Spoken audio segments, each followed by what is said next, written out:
Hello, LA Kings fans. Emily here from Cali Sports News, here to talk about how the Kings inched out a win over the New York Islanders. Very exciting time. Didn't actually really start out that way. The Kings were a little slow, a little sluggish, kind of didn't really have their chemistry together for most of the first period. And you could tell because they were actually being outshot by the Islanders, which if you look at the last game when they were out shooting the team 3-1, probably not a good sign. They started with the first power play of the evening. Some Islander guy tripped Kyle Clifford. Yay, the Kings got excited. And then there were 0 shots on goal the entire power play. So, of course, what happens after that? The other team's going to score because that's just how life works, apparently. It was actually an annoyingly good shot. Enroth didn't really have a whole lot of chance to stop it. So, yeah, Enroth was in tonight instead of Jonathan Quick. Nothing wrong with Kick, just kind of needed a break. I have to admit, I'm a huge Martin Jones fan. I will pretty much always love Martin Jones, and so to me, Jonas Enroth is probably always going to be not Martin Jones.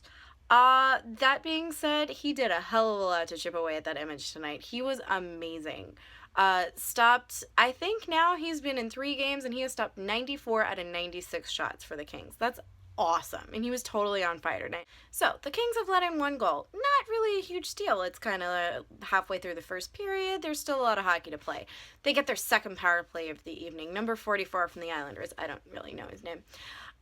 He tried to cross-check Tyler Toffoli, and Lord knows when you try and cross-check Tyler Toffoli, bad things are going to happen to you. So, yay, another Kings power play!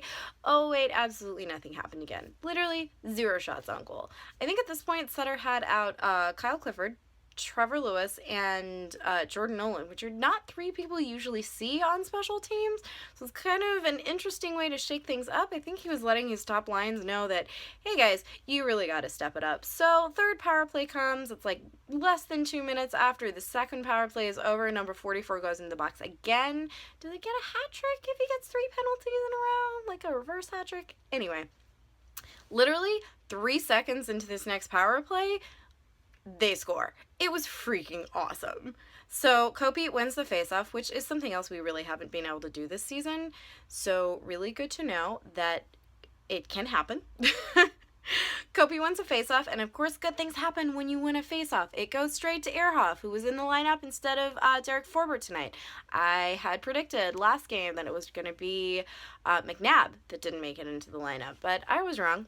Whatever, Ehrhoff was in, that's always a good thing. He gets the puck, he passes it straight to Drew Doughty, who slaps it.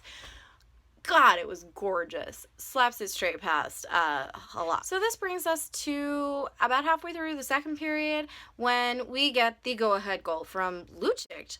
I think it's really hard to tell from this angle on the video. It was kind of like the weirdest like bouncing puck goal thing I've ever seen.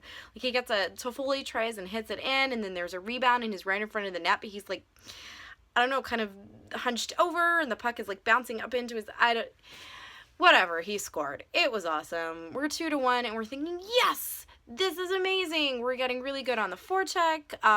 There's some really, Anze Kopitar had this amazing chance at the net. I have no idea how Halak stopped that. It was absolutely phenomenal save from him, which is not something I like to admit, being that he's the other team's goalie. Anyway, we go into the third period, and we're thinking, you know, we're on our feet. This is great. We're winning. We can just do it one more period. And then Brayden McNabb ends up in the box. Not a huge deal. We've killed off penalties before. About 1 minute and 15 seconds into that, Drew Doughty ends up in the box. So we're in a 5-on-3 situation, which we are actually insanely good at. I think it's the amount of practice. I feel like I see the Kings in 5-on-3s quite a bit, and it's terrifying every time. Enroth, though, completely on top of it. He was cool, calm, collected. He knew exactly what he was doing. He stopped every shot. I think we cleared it maybe like once during that whole 5-on-3 for 45 terrifying seconds. But seriously, kudos, Enroth. That was an amazing penalty kill right there. Totally all him. So it's coming down to the last, like, I don't know, 3-4 minutes. The Kings aren't really doing a whole lot, so much as they're just keeping it out of the Islanders' possession and keeping it out of the Kings' zone so that they can't pull the goalie. If this was Patrick Roy, you know, he would have pulled the goalie at like 4 minutes, which is kind of why I love him. He's a little crazy. They ended up pulling Halak with maybe like 1 minute and 56 seconds to go or something. So basically 2 minutes. The Kings made like 1, maybe 2 attempts at an empty net goal. But from the most of the time, they were kind of battling it out in front of the net, not letting anything through. Thank you again, Enrath. That was a really like terrifying 2 minutes. But it was awesome. It was a really great game. And so I'm going to leave you with the all-time highlight of every single game. Chris Sutter on the dance cam. This kid is a star. We love him. And if you've never had the chance to see him at Staples Center, here it is. So check it out.